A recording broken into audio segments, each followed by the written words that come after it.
continuando o nosso curso de transferência de calor, né, falando aí sobre convecção forçada interna. A gente já fez uma revisão aí das considerações fluidodinâmicas, né, que vão envolver aí os cálculos necessários para determinação do coeficiente convectivo ou da taxa de transferência de calor, ou do fluxo de transferência de calor, tá? Então a gente precisa das considerações fluidodinâmicas e agora a gente vai entrar um pouco aí nas considerações térmicas, que são as necessárias também para a gente poder determinar aí a convecção forçada interna, tá? Então, da mesma forma que ocorre nas considerações fluidodinâmicas, eu também nas considerações térmicas eu tenho uma região de entrada térmica, tá? E uma região plenamente desenvolvida, tá? Para escoamento laminar ou para escoamento turbulento. Então, lá nas considerações fluidodinâmicas, né, a gente viu que essa região de entrada térmica, né, para o escoamento laminar seria lá o 0,05, que é a constante, vezes o diâmetro hidráulico vezes Reynolds. Tá? Nas considerações térmicas, a equação é parecida, né, a mesma, incluindo o número de Prandtl, uma vez que a gente tem as relações entre camada limite fluidodinâmica e camada limite térmica, tá ok? Tá?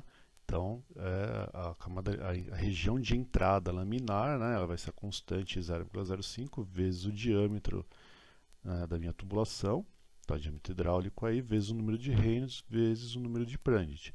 E se o escoamento for turbulento, né, essa região de entrada, né, a região de entrada fluidodinâmica e a região de entrada térmica, elas são, né, determinadas da mesma forma, ou seja, 10 vezes o diâmetro. Ok? Então, né, eu tenho da mesma forma que no escoamento laminar, né, desculpa, que nas condições fluidodinâmicas, eu tenho uma região onde a troca, aí, né, o perfil de temperatura, no caso agora, ele não é completamente desenvolvido, ok? Tá? Depois de um certo instante, depois de um certo trecho de contato entre o fluido, que tem uma temperatura diferente da temperatura da superfície, por isso que é A, né, diagrama de temperatura. Então, depois de um certo momento, esse diagrama de temperatura ele vai ser uniformizado, e aí então a gente considera que a região é plenamente desenvolvida. No caso aqui, né, eu tenho duas situações, né, por quê? Porque eu posso ter entrada, eu tenho fluido entrando numa certa temperatura média, tendo contato ou com uma tubulação que tem temperatura de superfície constante, ou com uma tubulação que tem fluxo de calor constante. Então, o que a gente está apresentando aqui são as condições da superfície, né? Então, no caso de condições de superfície com temperatura de superfície constante, né? Então a gente tem lá, né, a apresentação aqui está com temperatura de superfície maior do que a temperatura, né, do meu fluido, tá? Então eu mostro aqui a condição a minha condição, né, de diagrama de temperaturas para esse caso, né, no caso de região plenamente desenvolvida, e um pouco mais para frente aí, né, se o fluxo de calor for constante. No caso de o fluido entrando a uma certa temperatura média em contato com a superfície de um tubo com fluxo de calor constante, então, né, como seria aí o meu diagrama de temperaturas para a região plenamente desenvolvida, ok?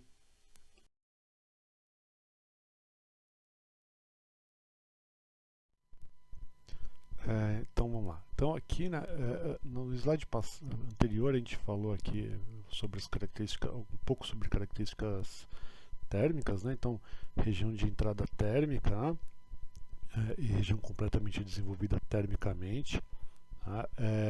E a gente comentou aí sobre temperatura média, né? Então o que a gente percebeu lá no slide anterior?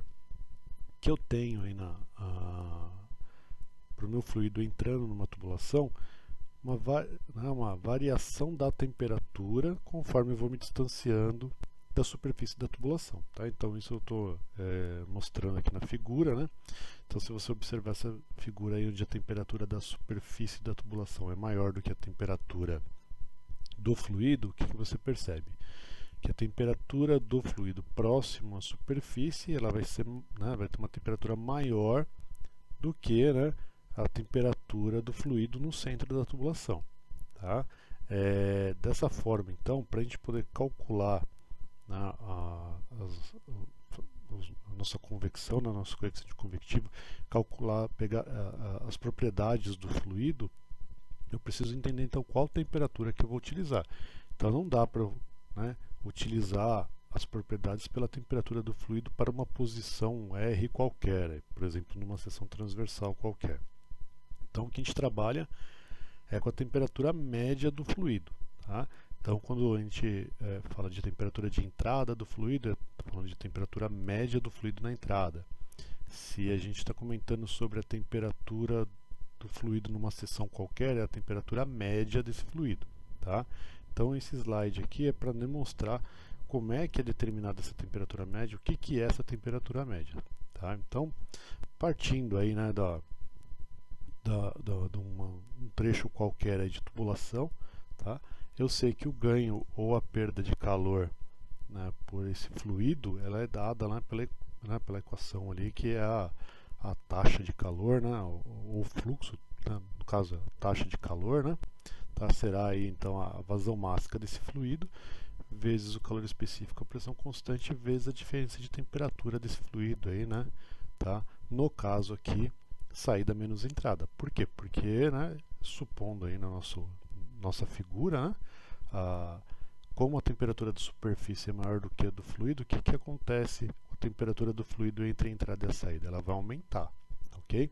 Então o ganho de calor aí desse fluido será, né, a temperatura de saída menos a temperatura de entrada, vezes aí a vazão máxima, vezes o calor específico, a pressão constante.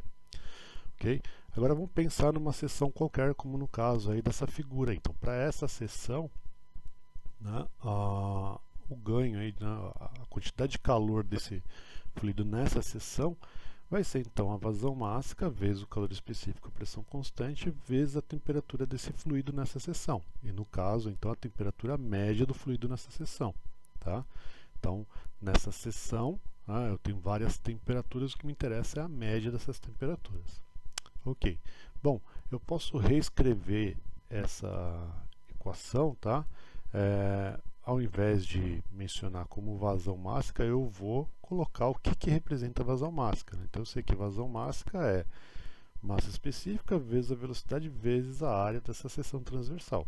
Então é isso que está sendo mostrado aí. Né? Então vai ser a massa específica desse fluido vezes a velocidade média desse fluido, tá? Nessa seção, vezes a área, né? No caso aí πr quadrado, vezes o calor específico, a pressão constante, vezes a temperatura média nessa seção. Então, na verdade, né, essa terceira passagem ela é exatamente igual à anterior, a gente só está desmembrando aí o que é a vazão máxima.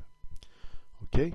Tá? Agora, analisando, né, para um trecho, para um DR qualquer. Aí, né? Então, nessa mesma seção, supondo aí que eu quero, né, por um espaço muito pequeno, então por um diferencial aí de raio aí, né, tá?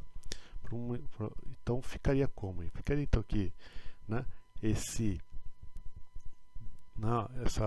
essa quantidade de calor nessa região, né, tá? Ela vai ser então igual aí, né, a integral de 0 até R, então variando de 0, onde 0 seria o centro da tubulação, até R, que é o raio dessa tubulação, tá? Da quantidade de calor, né, nesse ponto aí. Então, massa específica vezes a velocidade no ponto, tá? Vezes aí, né, a área, né, tá? Nesse ponto. Mas lembrando que, né, como é um ponto, né, então, né, a área é igual ao seu perímetro ali, né, naquele ponto, né? Então 2πr, né, dr, porque a gente está variando em R, vezes o calor específico, a pressão constante, vezes a temperatura naquela posição R qualquer. Ok? Então eu posso igualar aí 1 com 2, por quê? Porque a quantidade de calor no todo e a quantidade de calor nesse ponto tem que ser a mesma, certo? Então, igualando tudo isso e deixando para o que eu quero determinar, que o que eu quero determinar é a temperatura média, então a temperatura média fica dada aí por essa equação aí, né, tá? Então seria então a integral aí de 0 até R, tá? Da quantidade, né, de calor naquele ponto, né? Então ficaria lá, né, a expressão anterior, né, tá? A massa específica vezes a velocidade naquele ponto vezes, né, 2πr, que é a área daquele ponto, que é igual ao seu perímetro, vezes o calor específico, a pressão constante, vezes a temperatura naquela posição R qualquer, sobre, né, a massa específica do mesmo fluido, vezes a velocidade média do fluido. Então, em cima é a velocidade no ponto, embaixo a velocidade média, vezes a área, né, daquela seção transversal, que é πr², vezes o calor específico, a pressão constante. Então, a gente pode aí, né, simplificar essa equação, né? Então, a massa específica da seção e a massa específica do ponto são as mesmas, então a gente vai cortar, né? O calor específico, a pressão constante também é o mesmo, então a gente corta, né?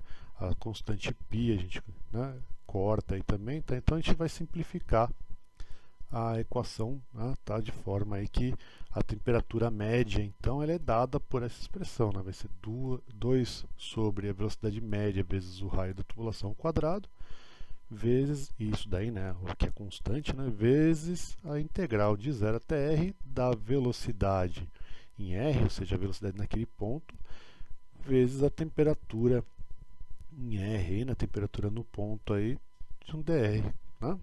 Tá? Então essa é a forma que a gente tem para determinar a temperatura média do meu fluido, tá, ok?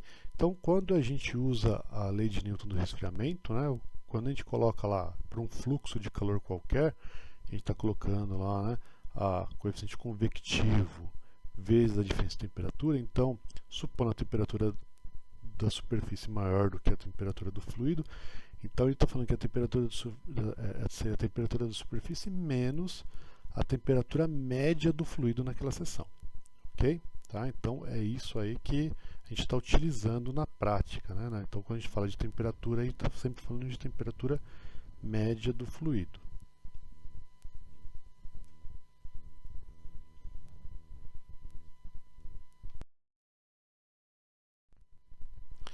Nesse slide aqui, né, a ideia, né, eu não vou entrar muito no detalhe lá na equação em si, tá?